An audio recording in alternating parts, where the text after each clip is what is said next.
Au nom du Père et du Fils et du Saint-Esprit. Amen. Viens Esprit Saint, viens Esprit Consolateur.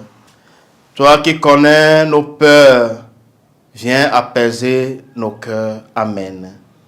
Le Seigneur soit avec vous. Évangile de Jésus-Christ selon Saint Luc. Gloire à toi, Seigneur. En ce temps-là, les publicains et les pécheurs venaient tous à Jésus pour l'écouter. Les pharisiens et les scribes récriminaient contre lui. Cet homme fait bon accueil aux pécheurs et il mange avec eux. Alors Jésus leur dit cette parabole.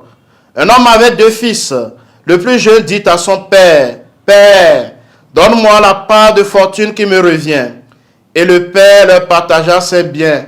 Peu de jours après, le plus jeune rassembla tout ce qu'il avait et partit pour un pays lointain où il dilapida sa fortune en menant une vie de désordre.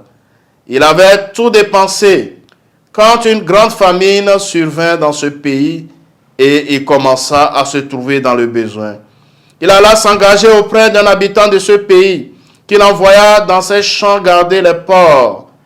Il aurait bien voulu se remplir le ventre avec les gousses que mangeaient les porcs, mais personne ne lui donnait rien.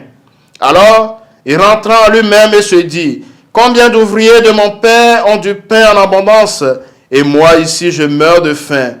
Je me lèverai, j'irai vers mon père, et je lui dirai, « Père, j'ai péché contre le ciel et envers toi. Je ne suis plus digne d'être appelé ton fils. Traite-moi comme l'un de tes ouvriers. » Il se leva et s'en alla vers son père. Comme il était encore loin, son père l'aperçut et fut saisi de compassion. Il courut se jeter à son cou et le couvrit de baisers.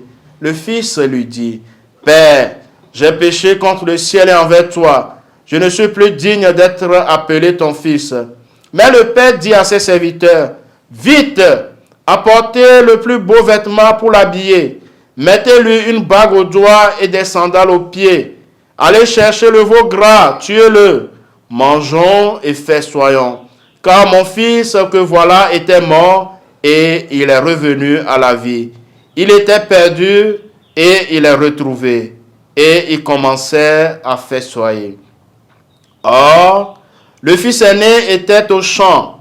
Quand il revint et fut près de la maison, il entendit la musique et les danses. Appelant un des serviteurs, il s'informa de ce qui se passait.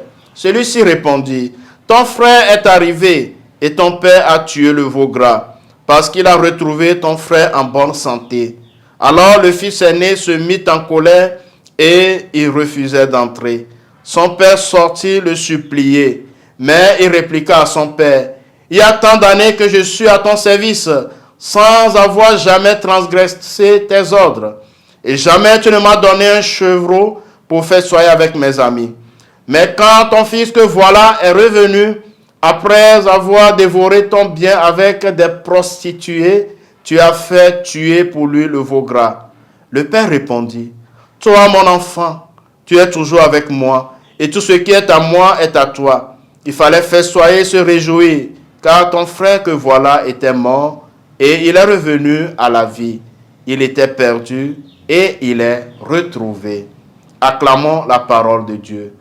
Chers frères et sœurs bien-aimés, en ce samedi 22 mars 2025, samedi de la 2e semaine de Carême en essai, par la parabole de l'enfant prodigue, le Seigneur Jésus veut nous montrer de quel amour inconditionnel nous sommes aimés de notre Père du ciel. Animé par l'orgueil et la convoitise, le plus jeune fils de la parabole, totalement inconscient de l'amour infini que son père lui témoigne, quitte la maison familiale pour aller fêter et dépenser toute la fortune reçue de son père. Mais il va passer par un chemin de douleur, d'humiliation, et il va vivre la faim. Avec courage et détermination, il se leva et s'en alla vers son père. Quelle est sa surprise quand il s'aperçoit qu'il est resté vivant dans le cœur de son père, comme son unique, son fils bien-aimé. La maison paternelle est remplie de joie. Celui qui était parti est revenu. il doit retrouver sa vraie place. L'attitude du Père est l'enseignement le plus touchant que le Fils puisse recevoir. Le Fils aîné, vaut-il mieux que son frère cadet? Il dit être au service de son Père. Mais est-ce pour le salaire? Est-ce pour les richesses de son Père? Se sait-il aimé de son Père?